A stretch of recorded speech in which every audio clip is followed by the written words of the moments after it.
H P top vlogs में 5 minute vlog के 4th chapter में यानी व्लॉग में आपका स्वागत है। और यहाँ पे मम्मी हंसी जा रही है क्योंकि इनको 4-5 बार मैंने एक ही चीज़ सिखा दी है, फिर भी इनको समझ नहीं आ रही है।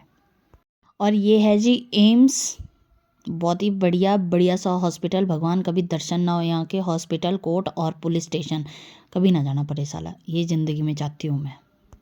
तो तुमको ना एक फैक्ट बताता हूँ, मैं बताऊँ तुमको एक फैक्ट। तो मैं तुमको एक चीज़ बताता हूँ कि लोग ना आपको तब तक ही अच्छा बोलते हैं जब तक आप उनके हिसाब से कोई भी काम करते हो। जैसे ही आप अपनी मर्जी करते हो ना, तो आप उनके लिए बुरे बन जाते हो।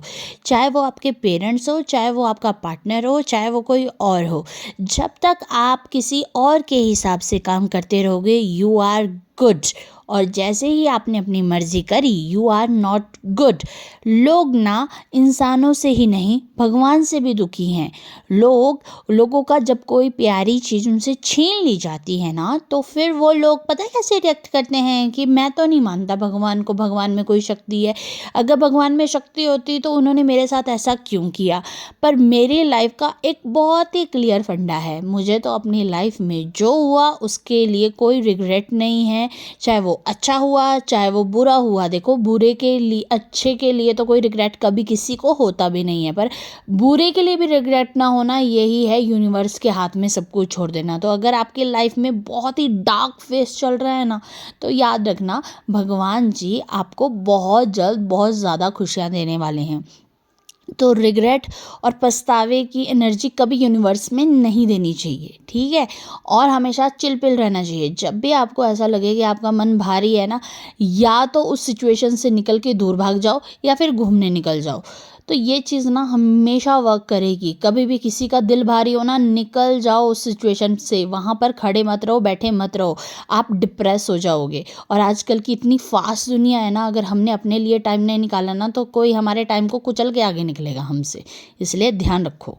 तो भाई 4 वे में ना गाड़ी चलाना अपने आप में बहुत मज़े की बात है, क्योंकि वहाँ पे आगे से कोई आ जाए इसका खतरा नहीं रहता। पर हाँ, आपको बैक कैमरा ज़रूर देखना है, क्योंकि यहाँ पे ओवरटेकिंग बहुत करते हैं लोग। और आपकी आंखें खुली रहनी चाहिए, पता नहीं कौन बेवकूफ़ आगे से उल्टी दिशा से आ जाए, तो ये आपका ध्यान रखने की बहुत ज़रूरत है। और आंखें बिल्कुल जमा के रखनी चाहिए।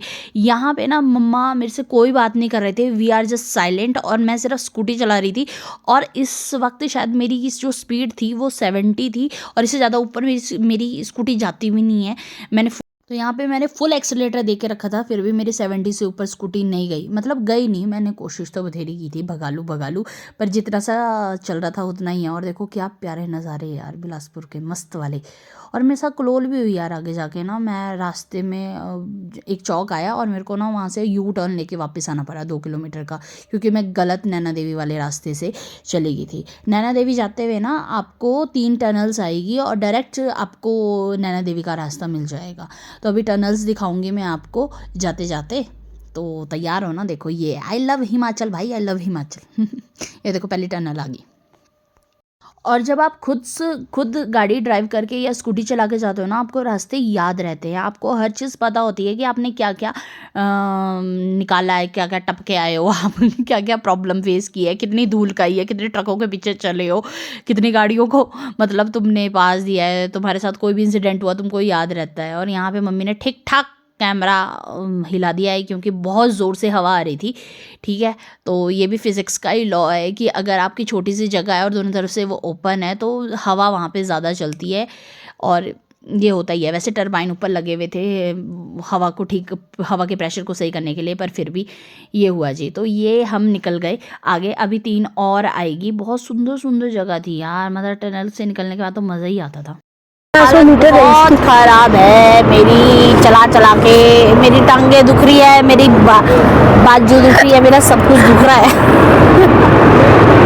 तो यहाँ पे मैंने एक भैया से पूछा कि अब भाई तीसरी टनल भी ख़त्म हो चुकी है, तो ये नैना देवी कहाँ है। तो बोले आगे से डाइवर्जन है। मैंने बोला स्यापा ही है यार, वो आगे जाना पड़ेगा, फिर वहाँ से डाइवर्जन लेनी पड़ेगी। पर ना अब बहुत चेंज हो गया। जब हम पहले आए थे, जब हमारे को कोरोना काल में रोका था, वो सीधा ही था कि सीधे ऊपर को जाना।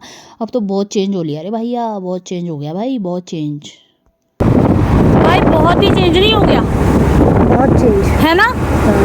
स्वाद नहीं पता चल रहा था कि हम कहीं ऐसे आए थे। तो ये हम ऊपर को चढ़ चुके हैं नैना देवी वाले रास्ते में, मस्त। ये है जी नैना देवी का रास्ता। ये देखो ऊपर ये 4 वे है जो ऊपर दिख रहा है आपको, और ये नीचे आके नैना देवी को रास्ता है। चलो जी मिलते हैं अब अगले व्लॉग में। अब तो पहुंच ही जाएंगे अगले व्लॉग में नैना देवी।